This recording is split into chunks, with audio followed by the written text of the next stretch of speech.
is over.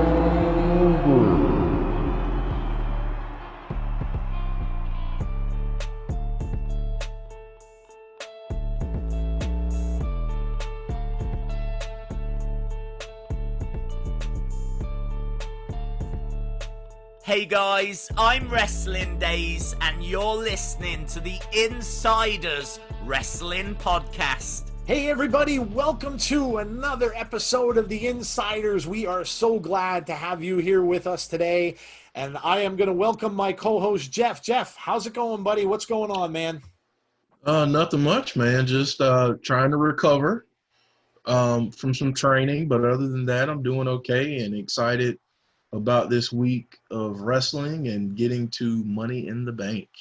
Absolutely, man. We've got a pay-per-view week, guys. Pay-per-view coming up, and this is going to be, seems like more developments coming in here every week, every few days. We're getting some new stuff. Before I get into that, though, guys, we have Faction Challenge, right? We had you guys get together these factions, and you guys got these factions to us. And it looks as if we have 6, maybe 7 factions still coming in. So we're recording this on Sunday. Still getting a couple in, so might end up being about 8 or so, but we'll see. But you guys overwhelmed us with these factions. Great job getting the teams together. Some of you have coaches and the factions, some of you don't. You got in some awesome logos that we released on Twitter yesterday as well. So thank you for that.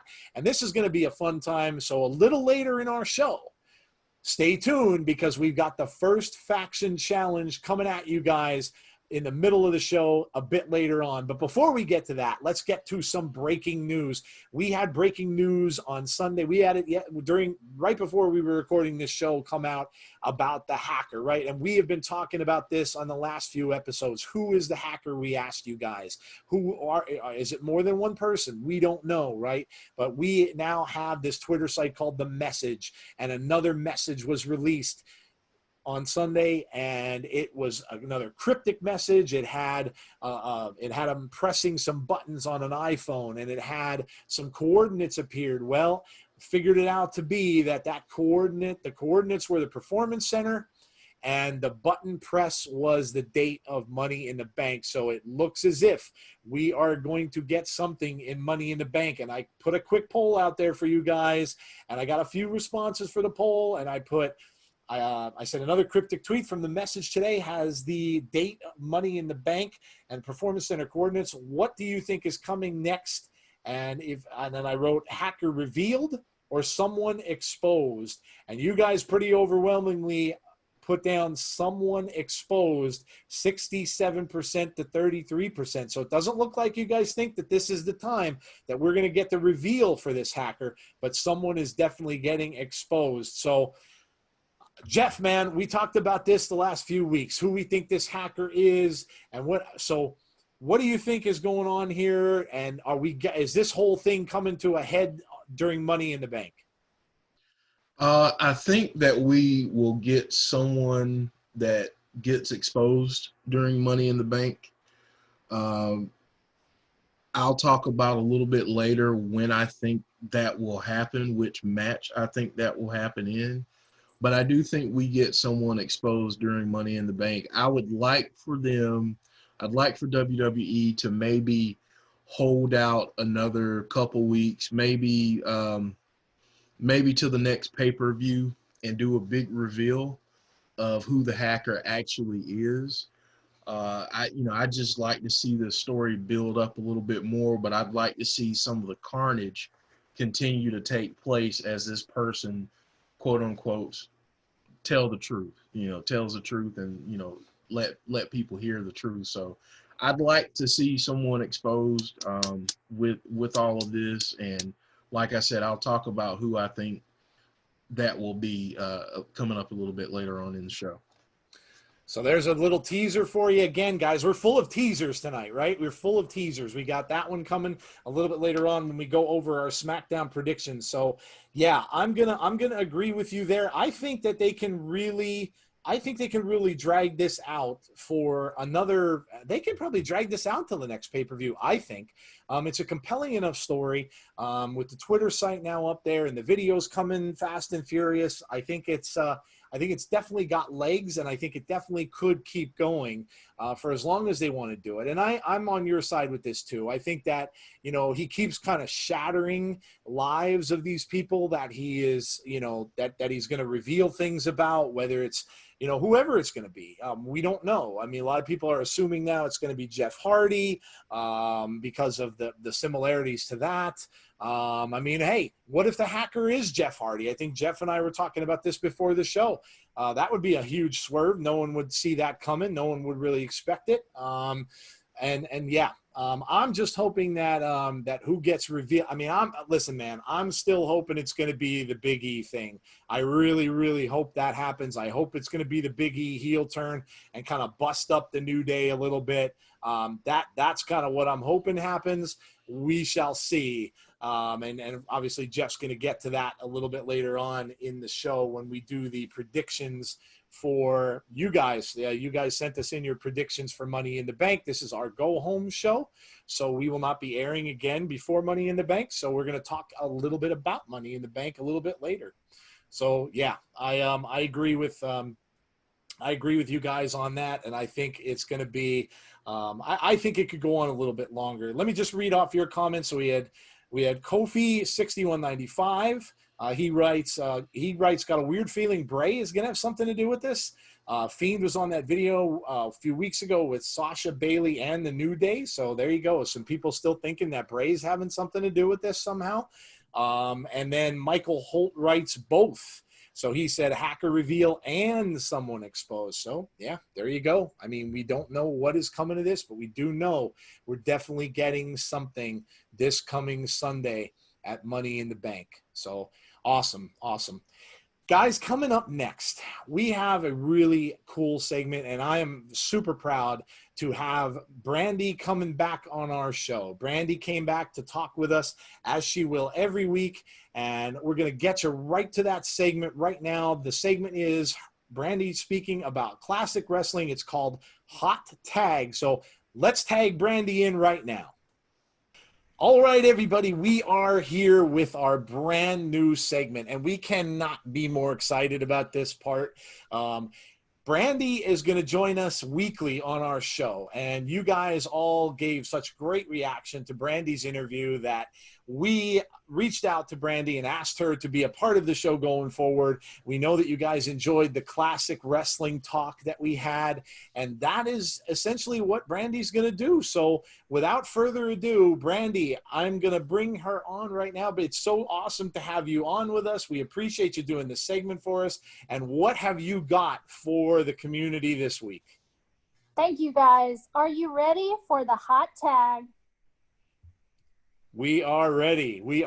And the segment is called Hot Tag. Awesome. Brandi came up with the name. So there we go. We are all set. Go for it. Well, thank you for tagging me in, Joe.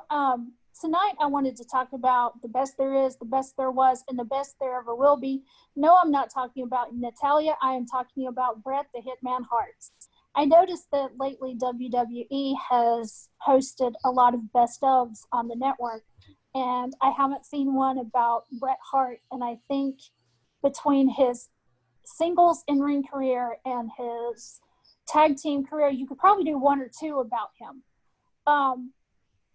I know in the time we have, I can't go over his entire career, but I do want to say he is part of a wrestling dynasty, arguably the most famous wrestling family that the WWE has ever seen, probably equal to the NOYE family. But he was born to Stu and Helen Hart. And I don't know if you guys know this, but here's a little trivia. Do you know what his middle name is? I do not. His middle name is Sargent. Oh, okay. And that cracked me up because the first thing I thought of was Sergeant Slaughter. And So he actually began his career as a referee in his father's promotion, Stampede Wrestling.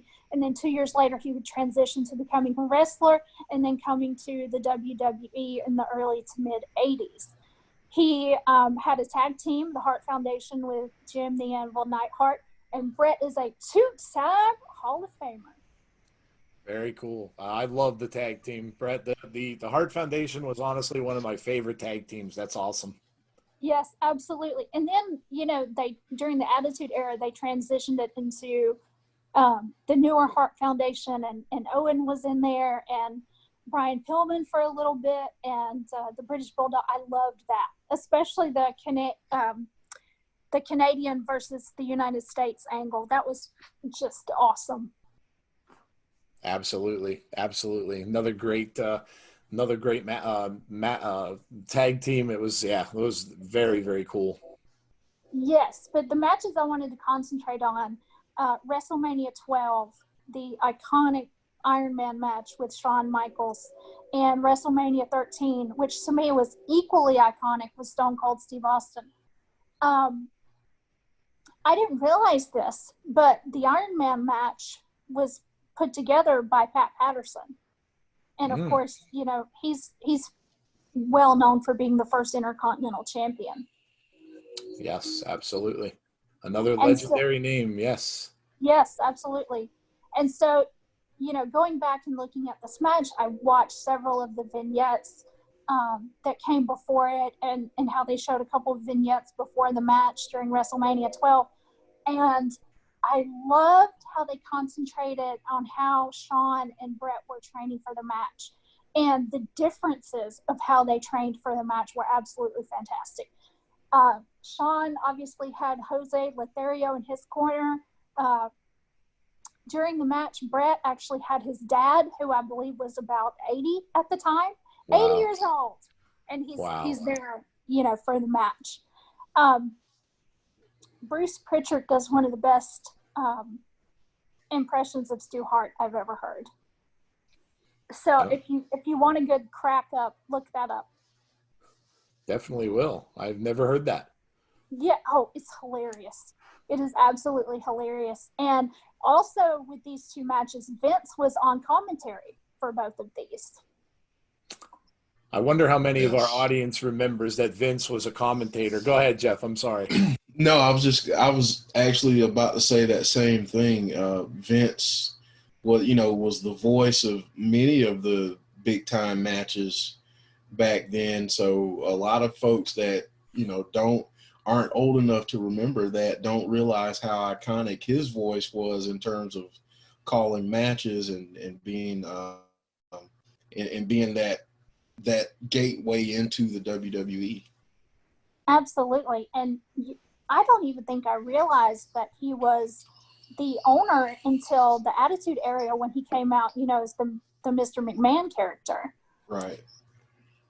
Yep. And interestingly enough, Vince did not want Shawn to be the guy.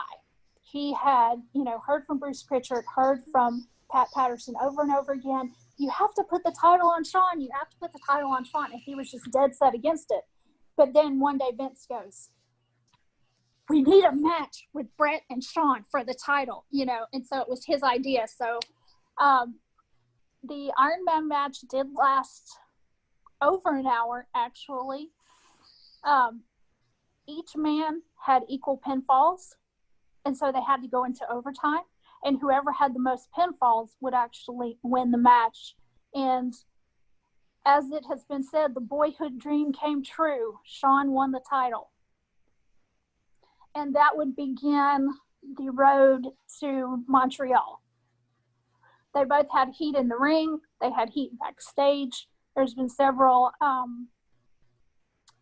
should I put this, encounters backstage that have been talked about over the years. The most famous one is where Bret and Shawn were going at it backstage, and Bret pulled out a bunch of Shawn's hair. So there was some legit heat. Well, I remember reading about that a while back, and then obviously now with Bret doing some interviews and that documentary, The Dark Side of the Ring, that all that stuff is starting to resurface. So I'm glad that the younger generation actually gets to learn a little bit more about all of that stuff going on backstage. I really, really enjoyed that episode. I love Dark Side of the Ring. And I have to truly recommend Wrestling with Shadows, the documentary that was actually filming during that whole period of time. And I could not find it, and I could not find it. And I got it off of Brett's website. I have a signed copy. It's probably my most favorite wrestling item that I have. That's awesome. Yes, it's fantastic. And I understand from Brett's books that he has written extensively about that period of time and also about the match with Stone Cold. That's I'm going to mention. Let me just give a few shouts out quick to the community here, because they're kind of seeing eye to eye with you with some of these right here. We have Yowie Wowie said, my favorite moment is the WrestleMania 13 Bret Hart versus Stone Cold Steve Austin in the submission match, one of the greatest matches in WrestleMania history. Then we have Dave in Real Life says, you can't talk about Bret without mentioning SummerSlam 92 against the British Bulldog Davey Boy Smith for the IC title, or in fact, SummerSlam 91, where he faced a close friend at the time, Mr. Perfect Kurt Hennig, also for the IC title. Both matches are classics, in my opinion. I agree completely. My two favorites are 12 and 13 WrestleManias, but honorable mention absolutely goes to Bret and Davey Boy at Wembley Stadium. Also, my other honorable mention for Bret matches is him and Owen at WrestleMania 10 in Madison Square Garden. And to me, when Bret and Owen were in the ring together, it was magic. It was absolute magic.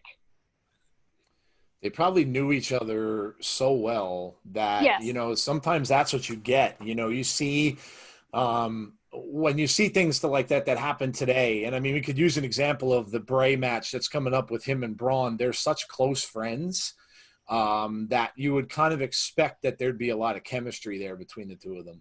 Yes, absolutely. Awesome. Can you imagine them growing up, though? Like growing up in the same house? And, oh, man. In that legendary family. I mean, I'm sure that there were a lot of competitive days and nights. Yes, and they're being trained in the dungeon. Yep. Right. The famous Stu-Hart dungeon.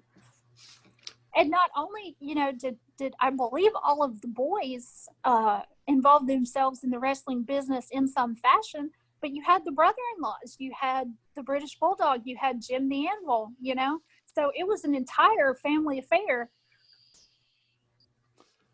Unbelievable. And now you have Natalya continuing on the tradition, too. Yes, and Davey Boy's son, I believe his name is Harry. Is that correct? And yes. Natalya, to me, is one of the best female wrestlers out there, if not the best. She's, you know what? She doesn't get a lot of respect, I think, that she deserves. And it was really cool to see. I know Jeff and I think talked about this on a podcast. It was really cool to see that she got to be one of the first women to wrestle over in Saudi Arabia.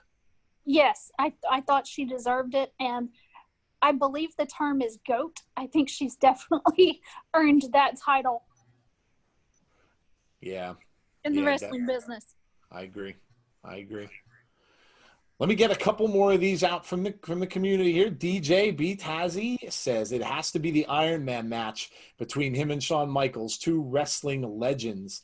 And then Vegan Strong Style says Bret versus Taker at SummerSlam 97 is an overlooked match, as is their one night only scrap. They were great matches, and SummerSlam 97 was Bret's last and arguably his best WWE title reign. Significant also because of the special guest ref paving the way to the Montreal Screwjob.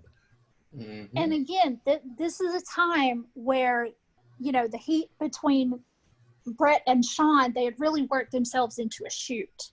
And Bret has said that Taker was one of his favorite people to work with. And he also has said that Stone Cold was one of his favorite people to work with. And the thing I loved about WrestleMania 13 is it was a submission match.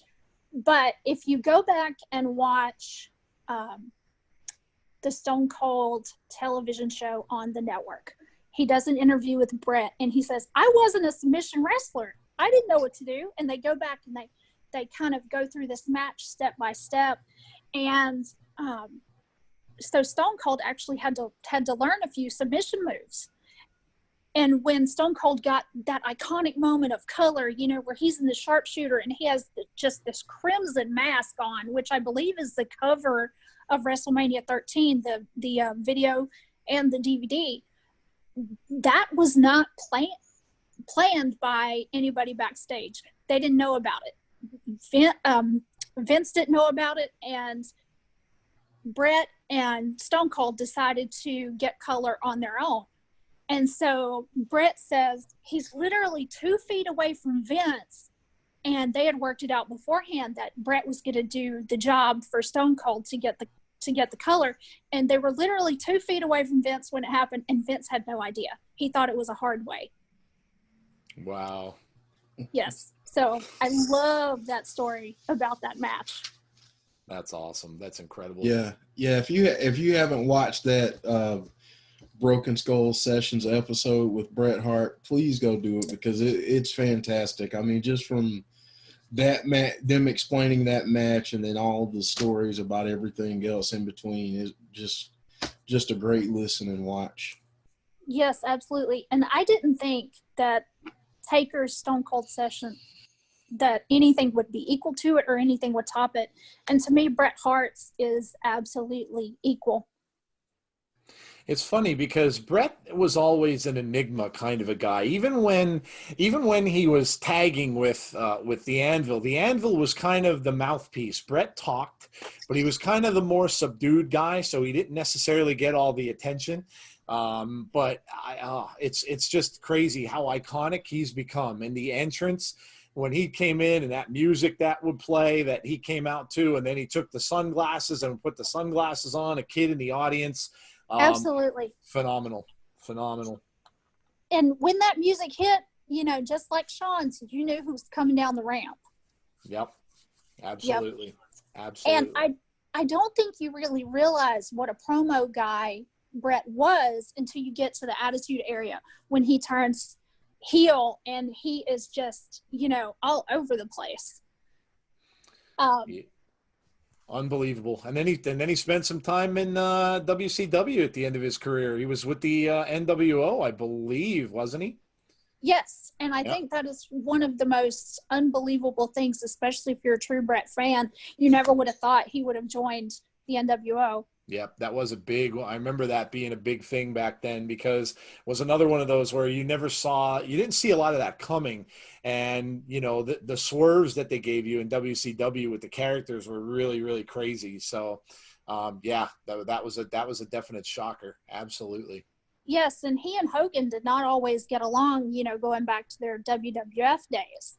I could see that. Yeah, so I thought it was really interesting that he ended up being an NWO guy. And here's 2 things that a lot of people may not know about Brett.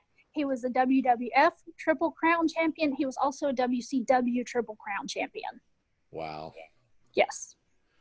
Unbelievable. Great athlete. And like Jeff said, any of this stuff, guys, if you haven't seen a lot of these matches, I know we've got a lot of younger people in the community. With everything that's available on the network, go and watch some Bret Hart matches, especially the ones that Brandi mentioned. You will not be sorry you did. It's amazing, amazing stuff.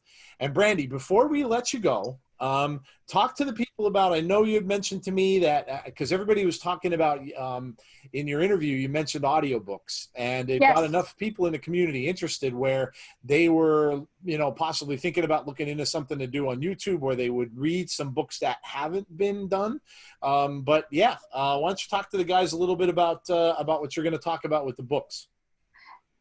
Brett's books, he has 2 books, and neither one have been agreed with the publisher, however that works, to be put on audio. So if that were done, I think I would cry. But since I wanted to also make recommendations, I told you guys Mick Foley was my absolute all-time favorite. So for my first recommendation, I have to recommend Have a Nice Day. Mick narrates. He narrates all 3 of his books. And for the audience members who are visually impaired. You can get that from the Recordings for the Blind and Dyslexic library. And also you can get it from Audible. Awesome. And that's a great book. We were talking a little bit before we started the show. And like I said, I know I have that on hardcover. I bought that when it came out. I still have it somewhere in the house. I read it. It's absolutely fantastic. And we did get a comment too from WrestleMania. WrestleMania I think she was actually bonding with you, Brandi, and you guys have never met. WrestleMania said some awesome things. And she writes, she wrote, I just read 100 Things WWE Fans Should Know and Do Before They Die by Brian Alvarez, and it's great. I love Daniel Bryan's book too. I'm looking forward to JR's book and also the Young Bucks as well. That's awesome. There's a couple of books I'm looking forward to this year. There's an unauthorized biography of the WWE itself, which will be coming out later this year. Also, the Bella's book comes out next month. Wow, nice. I cannot say enough how much I enjoyed Jim Ross's books. He narrates both of them and does an excellent Vince McMahon impression. So if you want to hear that, check out JR's narration of his books as well. That's awesome. That's awesome. Well, listen, Brandi is going to be with us every week, and she had mentioned to us that she's going to do, she's going to talk classic wrestling, guys. So we've got an expert on with us about classic wrestling. She's going to be back every single week with us for the hot tag segment of our show. So Brandi, thank you so much for joining us, and we will talk to you again next week. Thank you so much. Tag me out, guys. Tag her out, Jeff. We'll see you, Brandi. Thank you for joining us. Thank you. Awesome, guys. I hope you enjoyed that segment with Brandi just as much as Jeff and I did. Brandi's got a lot of knowledge in classic wrestling, and I hope you enjoyed that, the talking about Bret Hart. And also Brandi mentioned some of the books that she has read, and hopes that you guys will enjoy that as much too. And we got some of your comments in there as well, so thank you for that. And Brandi does want me to put a poll out there, so hey, look, it's another teaser. We got teasers galore in this show. So another teaser for next week for Brandi's segment is Brandi wants to know, what is your guys' all-time favorite gimmick? So tell us what your favorite gimmicks are. I'm going to poll it a little bit later tonight after the show. Tell us what your favorite gimmick is, and we will shout those out during Brandi's segment next week. And Jeff and I are just, super thrilled that she decided to join us for some classic wrestling talk. It's always great to have that. Next up, guys, we have another teaser.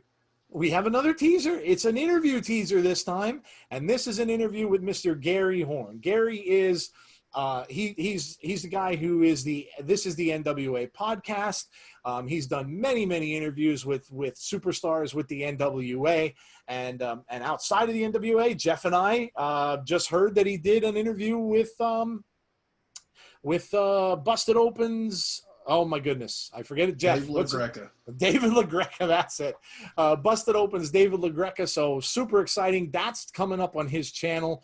So here is the teaser for that interview coming right up, and we will be right back after the teaser. But yeah, the studio shows back then were where it was at. And I just remember, those commercials they show, while people think they're silly, sometimes they laugh and stuff like that. But you know what? They were actually realistic. That's how the commercials were back in that time. So, I mean, even a small detail like that, see, to me, that kind of shows you that you're trying to get fans. That kind of shows you that you're looking for a particular market because, again, kids, younger kids that have watched nothing really but WWE up to this point. And I'm talking not even maybe back to the Nitro versus WWE time, but kids, younger than that. There's no way they'd know what that meant. There's no way they can remember what that was or what those things are or what they're supposed to be parodying and stuff. But I love it. And the way it's presented with the fans in the building. And I got to ask you about that too. Okay. the fans that are in that building it's tremendous. I mean, just that, you've got that block of fans. They're so interactive with everything. You can hear them chanting and saying things, very clearly to the wrestlers and stuff when all this comes up, and, he's interacting with the fans. You've been there. So tell us, what's that like? That's got to be awesome. Yeah, no, it's definitely like, if it's something you ever get a chance to do, it is if I give it one con at all out of pros and cons, it's that it is a stretch because, they're filming a lot in one day. So, you're probably going to be there for 4 hours at least. And there's not drinks. There's not food. There's nothing like that. So you're in the studio. You can't have anything in the studio. And, but besides that point that, that I've lost my voice literally every night I've been there. It is the most interactive crowd, and everybody just has, I mean, we weren't all like planning it ahead of time, but like, it seems like there's this unspoken understanding that we want this to succeed just as much as the wrestlers and David Lagana and Billy Corgan do. Like, we want this thing to work. And credit where it's due, back when I first started going there in the first set of tapings when Jim Cornette was there, he actually made a really good point one time. Like, he walked out at the beginning and said, if you were watching Jimmy Kimmel one night and he would tell his jokes in his monologue and nobody laughs, it's not that funny for the folks at home. He's like, part of it is that the crowd is laughing. He's like, so we need you to be interactive. We want you to be loud. If something sucks, say it sucks. If you love something, make sure people know that you love it. And that was something he really contributed that first time around. That he had, I guess, just because maybe even he had that experience, but people took that and ran with it, man. And I'm one of them. Nick Aldis has told me to shut up, fat boy. And it's one of those things. Like, you don't want to be disrespectful, but at the same time, they want you to like make something happen there, and it's worked apparently because, folks like the question mark. And again, I wasn't even on board with this, but the question mark gimmick was over the second he walked out. Like, people went freaking nuts for the question mark. And I was just sitting there like, what the hell is happening here? But people loved him. And apparently that changed the whole plan, like everything that happened with him. And now he's a regularly occurring character. So no, that crowd, man, I consider that the closest thing you're going to find to that kind of crowd was probably what it must have been like to go see ECW.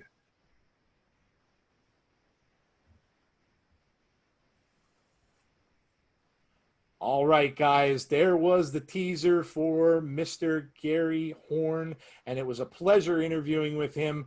I know Jeff and I really enjoyed that segment with him, and it's always fun to talk NWA with someone as well as we do with Mr. Rotella. So awesome. And now, guys, we are at the point in the show where we're not going to tease you anymore. We are at the point for the factions, right? So it is time to issue the first faction challenge. So here it is. The faction challenge for this week is wrestling attire.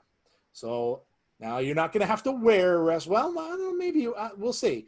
Well, you're not going to have to, this is for you guys and your teams to complete. So here we go. Everyone in your faction has to be included. So those of you who have single factions, guys, it's on you. The pressure is on you because you guys have you have your own faction, and that's perfectly fine. So this is what we're going to do. Someone sends the head, someone the body, someone the legs, someone the boots or shoes. The image is going to be spliced together to create a wrestler. So it's basically a create a wrestler and sent to our DM, right? So you're going to create a wrestler. Now, the 5 best will go through to the finals.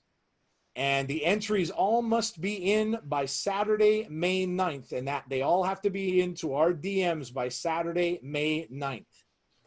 This is not a drawing. This is a photo. The way this is going to work, so by working together, you're going to, and again, picking stuff that you own, right? Picking stuff out of your closets, wherever it is, and you're going to edit the picture together. So you're going to use your own clothes here. You know, one of you is going to send in the head with is whether you want to use, I don't know, you want to dress a little like Hulk Hogan with a bandana, you want to put some shades on, something along those lines. Someone's going to send in a picture of the body with some, maybe, I don't know, maybe a wrestling shirt on or some, you know, some wrestling attire. And someone's going to send in the legs with, again, you know, whatever you want. You got some shorts you want to throw on, you got some pajamas you want to throw on, whatever. And then someone's going to send in the feet with either the shoes or the boots. So whatever kind of cool shoes you got lace-up boots, you got sneakers, whatever the case might be. And then you're going to form that picture of the wrestler. So there you go, guys. That is the first challenge for the factions. Good luck to all of the factions that we have. And I know I posted the logos on Sunday. So the logos are out there, and good luck to everybody who has a faction, and good luck with this week's challenge. And again, make sure you get those all in by May 9th on Saturday, so we have them for when we record next week's show. So awesome. There you go, guys. The faction challenge has been set. So next up on our show, we are going to go to our prediction segment. And we're going to go right into the Money in the Bank predictions because, like I said, it is prediction time. Again, we have a pay-per-view coming up on Sunday. So let's start it off. Jeff, why don't you tell all the guys, why don't you give your teaser, tell all the guys, we teased this earlier, spoil that teaser, man. What are you thinking is the big thing that's going to happen for Money in the Bank? So I think during the Fatal 4-Way Tag Team match, we will get something from the hacker, which will expose, and I'm keeping my fingers crossed, Big E. And the reason why I say that is, you know, let me preface this by saying I don't want the New Day to break up necessarily. I think they're great together, Big E, Kofi, and Xavier. I think they're all great together. But I want to see something a little bit different. And I feel like maybe this is the perfect opportunity to have Big E go on a singles push, or even if it's turning someone else in the New Day heel, I would be okay with that as well. But I do think that that's the match, that's the moment when we get the big reveal of what's next, what the hacker has been working on. I think that's when we get it. It wouldn't surprise me if it happened during another match, but I don't think so. I think what we've seen, the clues and everything else, I think it kind of, you know, screams to us that this is going to happen during a tag team match. And I believe that the New Day will be the team that's affected by this, and I think it will cost them the championship. I see either Miz and Morrison or the Forgotten Sons picking up the victory and winning the tag team gold. That's a great call, man. Great call. And I know we're both excited. I'm super excited to see something happen with the New Day. Listen, I think it's time. You know, they've been pretty static for a long time, you know, have been very successful for a long time. But I think it is that time. I think a lot of us are saying that Big E heel turn would be amazing to see, and no better time like now. And I do think of all those tag teams that are involved in this coming match up on Sunday, I think the New Day is the one that screams to me that it's going to have something exposed about it. I mean, Miz and Morrison, yeah, it could be. But the other two tags, the Lucha, you know, Lucha Underground, I don't know. To me, that, you know, they haven't been in the scene long enough, as prevalent as they are to have anything, you know, the hacker go after there. And that's certainly a great point and a great shout. I'm going to give you, so I'm going to say one of the things that, now I'm not going to say this is going to happen, but I'm not going to be completely shocked if it does. We've talked about this on Abby's window a little bit, but I'm not going to be 100% surprised if Bray doesn't walk out with that belt. I know we've mentioned it and we said it, but yeah, and I'm not changing my way of thinking. I don't think it's going to happen, but I would not be shocked if he did. I just, again, this is just my intuition thinking that Vince is going to do something a little bit goofy here and maybe give him the belt back. And when you really wouldn't think he would take it off of Strowman this soon, but I don't know. You're just seeing a lot of things out there floating around where, Roman may not be coming back for quite some time. And, everybody was kind of thinking, well, Braun heel turn and he's going to go after Roman and everything like that. And that'll be that. I don't know.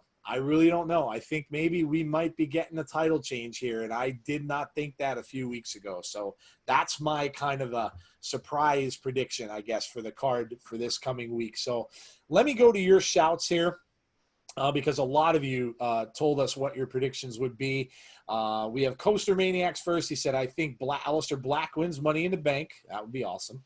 Lacey wins Money in the Bank, the Lacey Evans. Drew beats Seth. Bray wins clean and is the new champion. So there you go. Biggest moment has to be Money in the Bank. If they run it both together, I think Nia is going to charge after someone and run off one of the guys, making them mad and costing her the match. And he also says Tamina beats Bayley. So that's a little bit shocking too. I didn't think not too many people would have picked Tamina there. Mike Lister. Mike says, I think Aleister Black wins Money in the Bank. Drew retains thanks to interference by AOP. But the big Daze moment for me will be in the Bray-Braun match. I see Daze getting very excited, and I think it will be due to cult leader Bray or a new masked character attacking. So there you go. Emily, Sunny Wolf says, men's Money in the Bank, Aleister Black. Women's, Shayna or Lacey. Drew McIntyre versus Seth Rollins. 100% Drew will win. Too early for him to lose. Braun Strowman versus Bray. I have absolutely no idea. I just know there's going to be mind games. Yes, I agree with that. Maybe Braun wins and Fiend comes out. Maybe Bray forces the mask on Braun. A count out, disqualification, clean win. Who knows? Bayley versus Tamina. Sasha creates distractions, so Bayley wins or vice versa. WrestleMania says, I'm sticking with Triple H being inserted and maybe even winning it. Being corporate Money in the Bank. And like Sonny Wolf said, I think the man's winner will cash in the same night. Nice. Nice. As long as the women's winner is a heel and keeps it a while, I'll be happy. Yowie Wowie writes predictions. Aleister Black. Shayna Baszler to win the women's. Drew to win against Seth. He writes Braun to beat Bray since Funhouse Bray is the one wrestling. Bayley wins in her match against Tamina, and biggest moment, both Money in the Bank matches. Can't really go wrong with that. We have Drew and Bayley to retain their titles. This is Dave in real life's predictions, I believe. Braun and Bray will have no finish with Braun joining Bray. Wow. Men's Money in the Bank has Aleister Black or whoever the mystery person is. That's a good shout. I'll get to that right at the end of this. And, Jeff, I can get your ideas on this too. Women's, Shayna Baszler. No cash-ins on the night. Kofi, 6195, says cult leader Bray appears at some point. If not, wrestles Braun in the match. The replacement for Apollo Crews wins the match. He writes probably Andrade, Garza, or Theory. Guarantee the Tamina train pulls out the station. Choo choo, he writes. Lacey Evans wins the women's Money in the Bank match.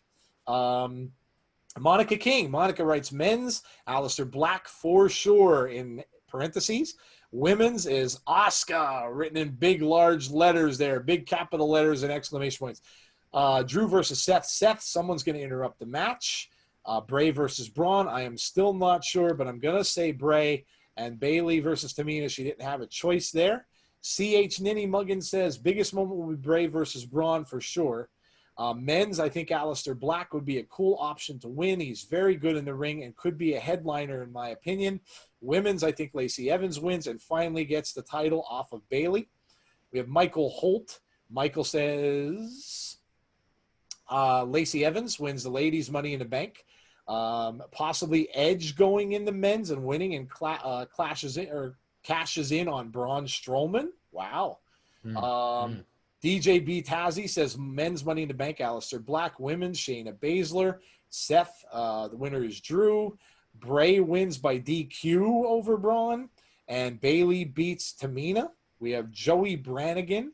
He says, strange choice. While AB is the obvious pick, Aleister Black, I think Ziggler might win it. I know it is an odd call given how he's been booked in recent years, but honestly, I see some mileage in Dolph and DeVille. Okay, yeah. Random Gamer 11 says, my predictions, women's, Shayna Baszler. Men's, Rey Mysterio. Wow. Braun Strowman versus Bray. Braun wins. Bayley wins in her match. And Seth beats Drew McIntyre. Wow, okay. So there's your predictions, guys. Let's get back to that surprise entrant a little bit because we heard over the last few days, I know Daze put out a video for this, that the big news is that AJ Styles is coming back for Raw. He's been gone since that Taker match, and the big news is that he's coming back. Now, is he coming back and entering as that mystery entrant in Apollo Crews' spot in that match? And if so, Jeff, you got to believe that AJ's winning that. Yeah, if I don't really see a way that doesn't happen if he ends up in that spot. I know that they're having a gauntlet match on Raw, or they had it already. So by now, we know who it is. But I think it's going to be AJ Styles. Yeah, and I go back and forth. I mean, I'd love to see Aleister Black win it. Me too. But I would really sign up to see a Drew McIntyre, AJ Styles feud. I really would. Yep, I agree with you. I think that would be an amazing feud. I absolutely agree. We all know AJ plays, he does that heel role very well. And that would be a very, very good feud to have. I know some people were saying they were going to hope the Seth thing was going to carry on for a while, but look, Seth can play that heel role very well also, and he can take up matches with a number of people. Maybe Seth goes up against Aleister somehow, which would be an amazing match in itself, I think. But yeah, I have got to side with you here also. I think if it is AJ Styles in that men's Money in the Bank match, I think all bets are off, and I think AJ comes out of that with a win. Absolutely. Absolutely.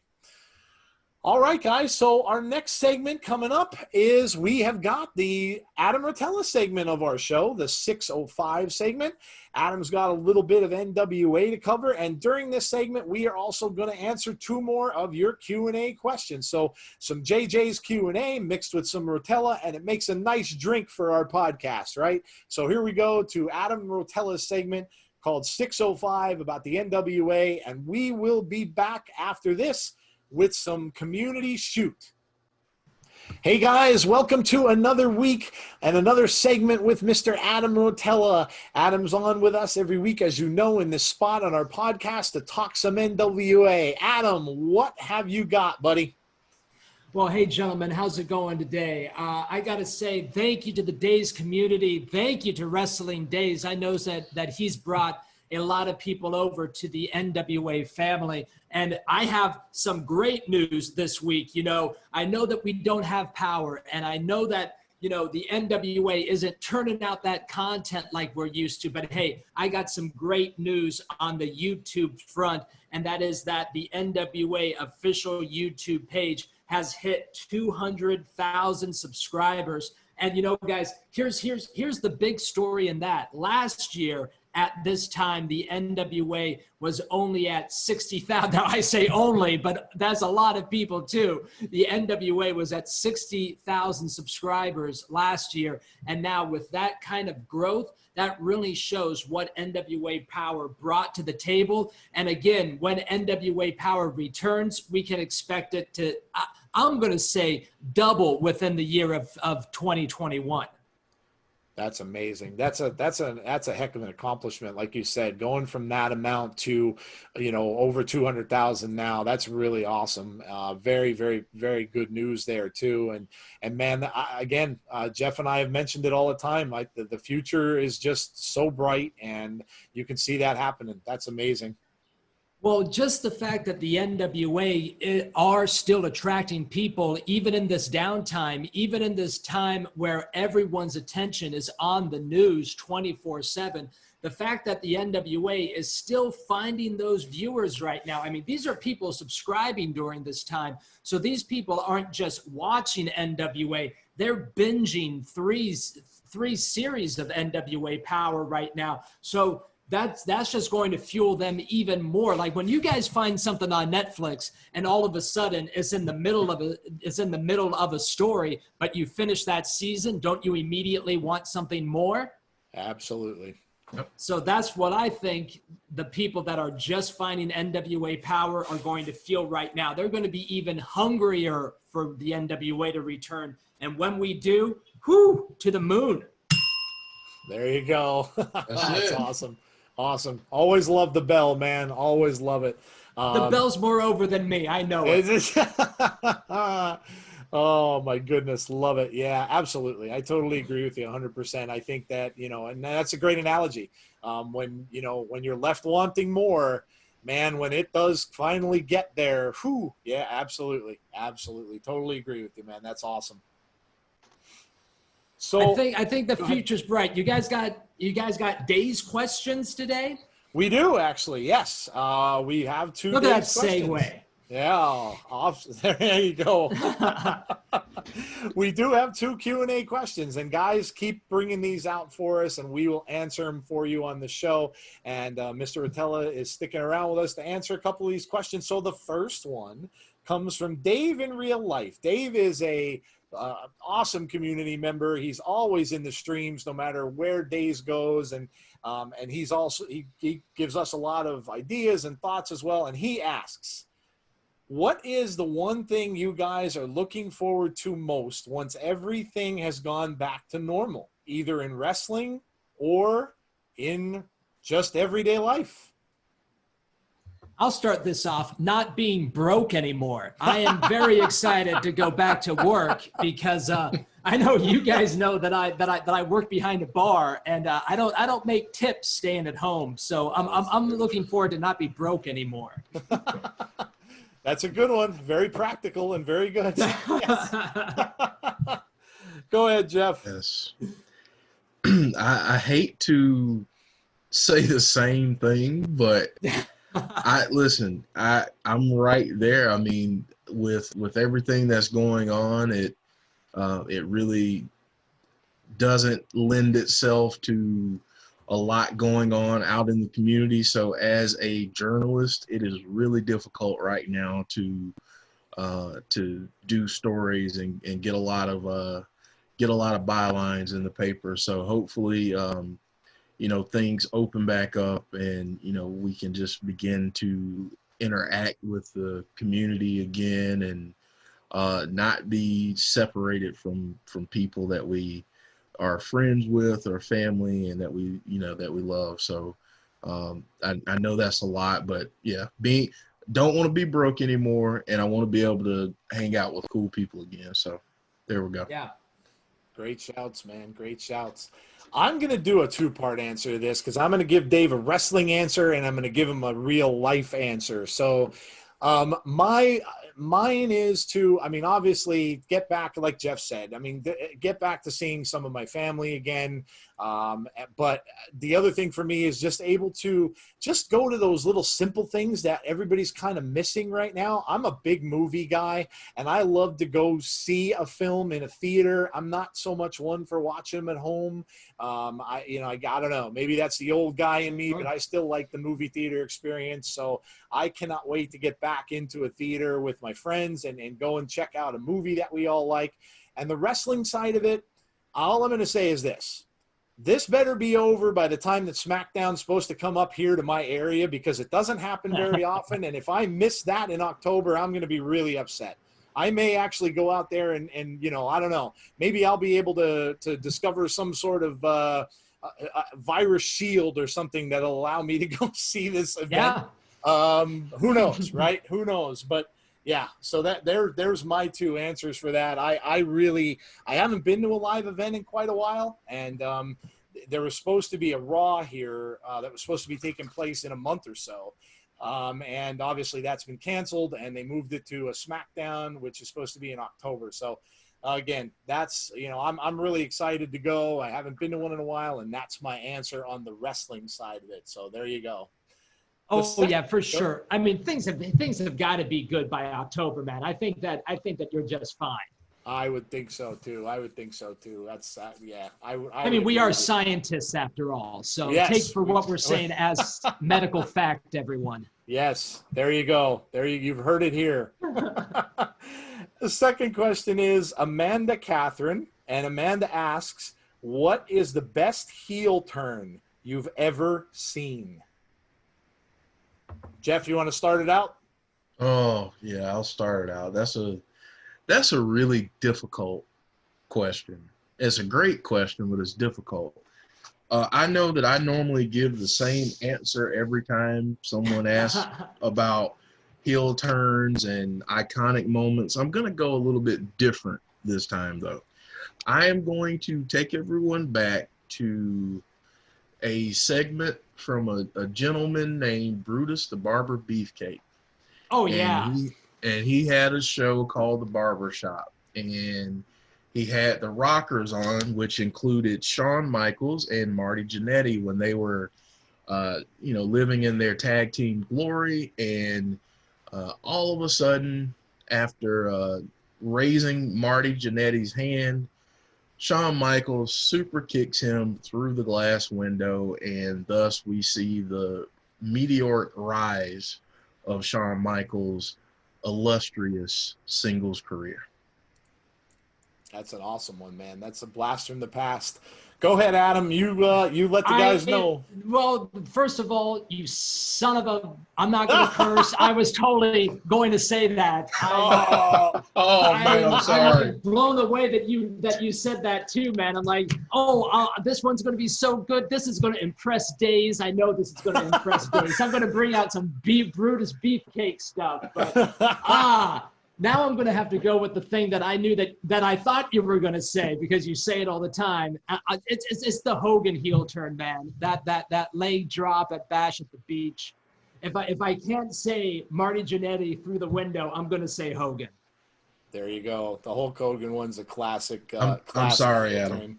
I'm really sorry. No, man. It's great. I love it. I love that we were thinking the same thing. I'm going to go back to, and again, those two are amazing. The Hogan one was always at the top of my list. In fact, Hogan had a couple that he was involved in. Obviously, the Andre the Giant heel turn. And then, of course, the Mega Powers exploding as well was another big one that Hulk Hogan was involved in, too. I'm going to pick, though, I'm going to go back to 1990 and pick when Sergeant Slaughter turned on America. And he sided with Iraq in 1990. This was when Sergeant Slaughter was, coming off the 80s. This guy was such a, he was a heel. Then all of a sudden he had to turn. And then at this part in his career, he was getting action figures made of, in the G.I. Joe series for this, for goodness sakes. He was in the cartoon. So for him to turn at this particular point in time was just outstanding. And again, one of the best heel turns I've ever seen. Yes, was a Saddam Hussein, and again, a lot of you guys may not know that name, but look that name up.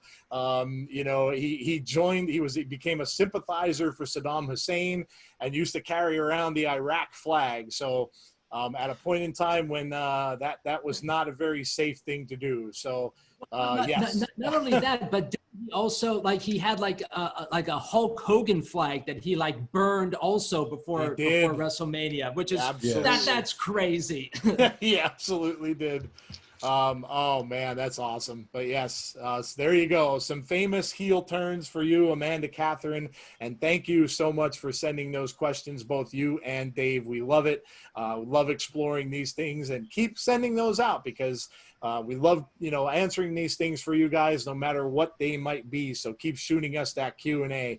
And once again, I got to say thank you to Mr. Rotella for joining us on the show, as he does every week. And he will be back next week as well. And we will get, you know, hopefully sometime very soon, like we said, we will get some new content.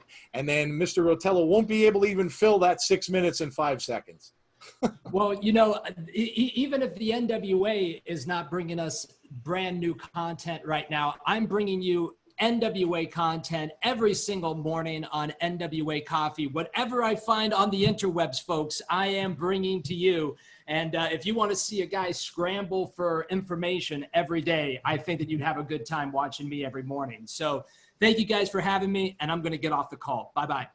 Take care, man. See ya. Bye, guys. Thank you. All right, everybody, welcome back. We hope you enjoyed that segment with Mr. Adam Rotella. We always appreciate Adam coming on with us and talking to us about some NWA.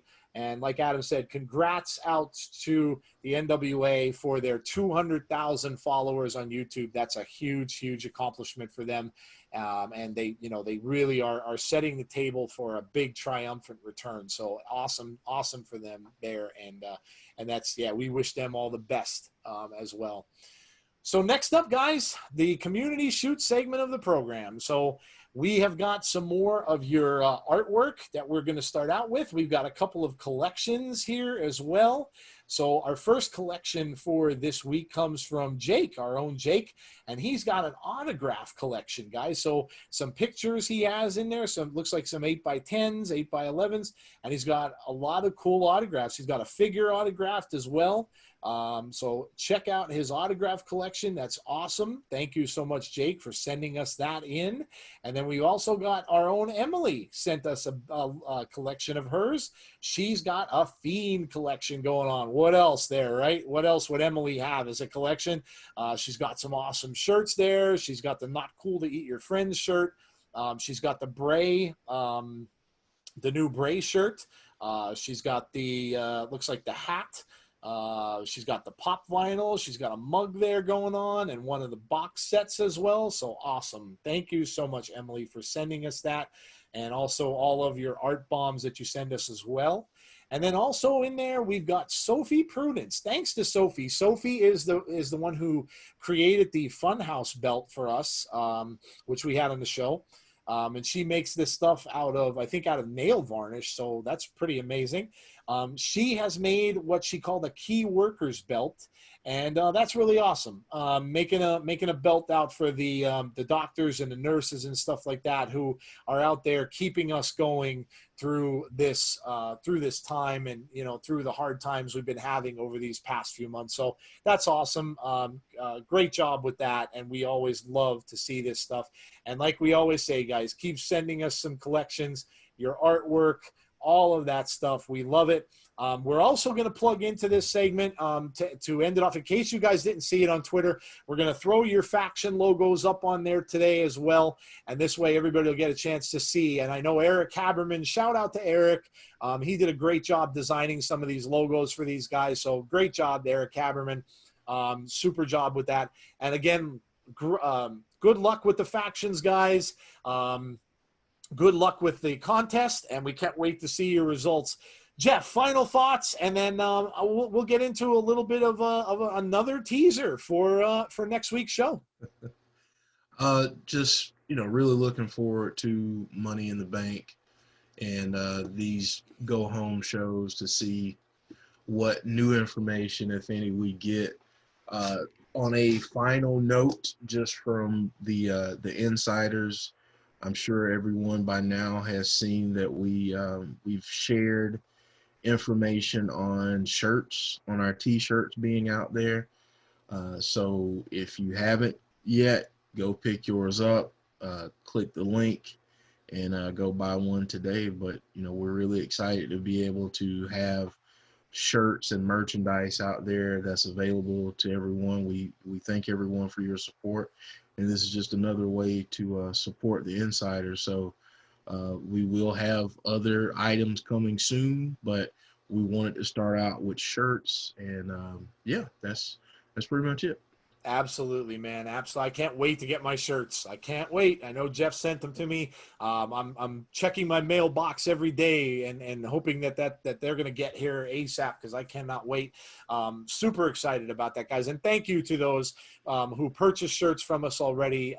We can't thank you enough for doing that and for showing your support of our show. And speaking of which, we've got some more teasers coming up for next show, for some interviews. Obviously, we got some community interviews still happening this coming week. A good friend of mine, who was an independent wrestler, still is in, every now and then he gets into that. He also has his own gaming channel, with his own wrestling league. And I'm going to let him tell you all about that in an interview that we're doing. His name is Shane, and his wrestling name was Showtime Shane Black. So he will be joining us on our show this week. And also coming soon, guys. So it's time to evolve, right? Everybody stays, if you're not evolving, you're staying static, right? And it's time to evolve a little bit. We're going to evolve our show. Jeff and I were in some discussions about this the last few days, and we think it's time to just evolve a little bit, right? We've been around for a month now, and it's time to shake things up a little bit, like Vince McMahon says, right? So that's what we're going to do. We're going to evolve the show a little bit. We're going to let you guys know about that, and I know you're going to like it. You're going to like the segments. You're going to like the way we are going to do this, so super excited about that. And listen, guys, enjoy, like Jeff said, looking forward to that pay-per-view. It's always great when you have a pay-per-view week, and I am looking forward to Money in the Bank. Can't wait to see what they're going to do. Are there going to be cinematic matches? We don't know. What's going to happen with all this stuff? I'm super excited, so I hope you guys are as well. And listen, guys, stay safe out there. Have a great week and enjoy Money in the Bank, and we will talk to you again next Monday. Take care, everybody. Have a great day.